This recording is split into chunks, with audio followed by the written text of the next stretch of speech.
I told you that a game that basically started off as a Chinese knockoff of Borderlands is now not only one of the best roguelites to ever come out, but is also probably on the same level as Borderlands now that it's fully released? Blasphemy, you probably think. However, it's true. It's damn true. One of the main draws of Gunfire, just like Borderlands, is the loot, the bosses, and more loot. What sets Gunfire apart from Borderlands, however, is the introduction of roguelite mechanics into the game. Before we go any further, I have a question. Is it roguelike or is it roguelite? I feel like I see people use both, so I just alternate between the two and probably sound like a huge idiot. Anyways, with the introduction of roguelike mechanics, that means you start each run fresh. Or naked, you could say. You do, however, get to keep any talent upgrades you bought using the game's leveling currency, known as Soul Essence. The fact that you start each run fresh adds a whole new dynamic to the looter-shooter genre. It's not just about killing the same boss over and over again, in hopes you get that one gun that is just 2% better than the gun you already have. Which I love, by the way. But it's about if you can beat a run using this piece of garbage weapon like this, because you won't always have or get your favorite weapon every run. Your character's ascension upgrades, or perks, think Call of Duty, are reset and randomized each run as well. This means you don't always get the same ascensions to choose from to upgrade. This can lead you to try different builds and experiment, kinda like in college, and I'm not talking about chemistry. You can be running a explosive build one run, then on your next run you can be running a build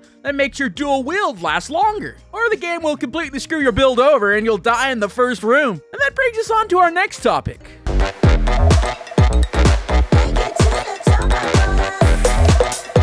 There's basically a character for every playstyle in Gunfire. You have the cat who can stunlock enemies and is great at using elemental weapons. And then you have the dog who can dual-wield guns and is good with explosives. If you did catch on, the cat and the dog are basically the Siren and Berserker from Borderlands 2. And it's one of the main reasons I used to call Gunfire the Chinese knockoff. It's because of that and because the dev team is from Hong Kong. The Gunfire team just copied Gearbox's homework for a little while. It's okay. Just don't tell the teacher. Back to the characters, we then got the bird, who is a close-range shotgun character, who can also use melee. Then we have the tiger, who is Macmillan from All Gillied Up. If you don't get that reference, you're dead to me. We then have the bunny, who focuses on high fire rate weapons. And finally, we have the turtle, that was added in the 1.0 update, that is a more melee-focused character, who is also a tank. If you have trouble finding a character that matches your playstyle, I think you're better off playing something else, because this isn't the game for you. Try something like Connect 4, you picky SOB.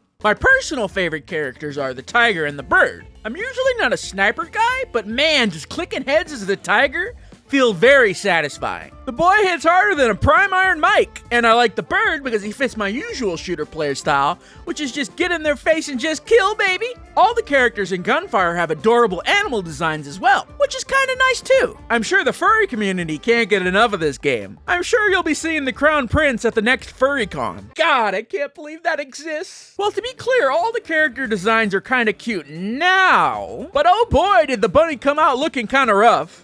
This yo girl with makeup? This yo girl without makeup. Yeesh. On to the next topic. Who the best in this thing? Tell them, yeah, that's me.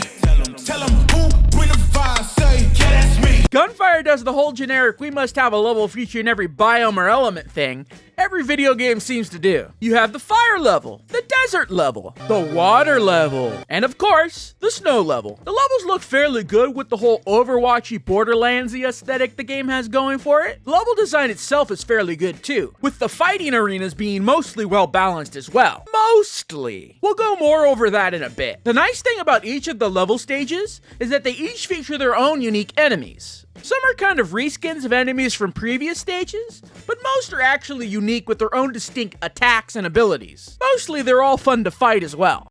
Mostly. Two enemies in particular, the Bandit Retainer and the Long Bowman, are quite frustrating to fight, to be honest. They both fire a series of fast projectiles that are able to home and track you. The projectiles are slow enough that you're able to sidestep them and dodge them, but it's usually never really that simple or easy. They usually spawn in numbers of at least 2, and on top of that, you have to worry about dodging and fighting all the other enemies as well, while worrying about dodging fast homing projectiles. It's bad and unfair enemy design in my opinion. You usually end up having to stay behind cover on the other side of the room, taking out all the other enemies before you're able to safely deal with these particular enemies. When I talk about these enemies being a problem, it's mostly on the highest difficulty, Reincarnation 8. That's when they can one-shot you, and it's not fun. They either need to fire slower projectiles, fire less projectiles, or maybe even spawn less. Maybe multiple of these things.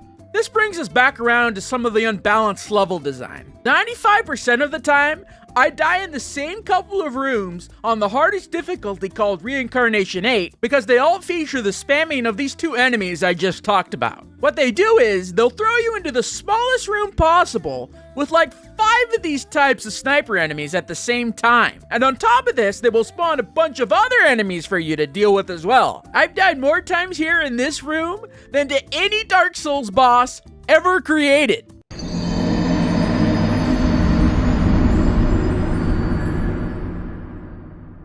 Dying in the same unbalanced rooms is annoying as hell. One of the last things to note about each stage of levels is that they each feature multiple bosses at the end of them. Mostly they're all fun to fight too.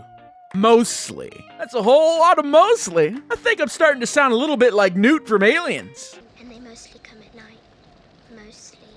All the bosses are pretty fun besides the Wind God. All my homies hate the Wind God. He has annoying tornadoes that will chase you while trying to fight him, that can be hard to run away from if you're using a heavy weapon, or you don't have a perk that boosts your movement speed or dashes. You have hazards on the floor that you have to worry about not stepping into and getting trapped in, and he also has an annoying invincibility phase that can happen multiple times. And worst of all, he never stops moving, so you can never land good critical hits on him or do good damage. Hashtag get rid of Wind God. Hashtag not my boss. You're probably wondering at this point, but Sammy, guns in the game's title, aren't you gonna talk about the guns?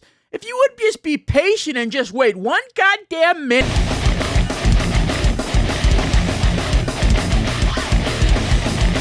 Gunfire's got guns and it has a whole goddamn lot of them. You got the fire dragon, the porcupine, the lizard, the fish. You know, it seems like we have the whole goddamn animal kingdom as a gun besides a tiger. The amazing thing about this game is that not one gun feels the same. And I mean that. I've never played another shooter with this many unique and distinct feeling guns. Every weapon either has a unique ult fire or a distinct buff or property about them. For example, you'll have a gun that can create a black hole, or you'll find a gun that can ricochet off walls and deal corrosive damage.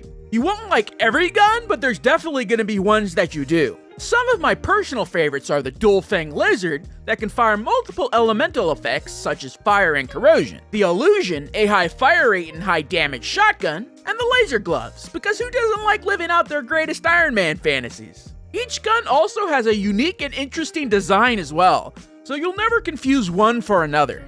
Gunfire does guns, and Gunfire does guns right. On to the next topic.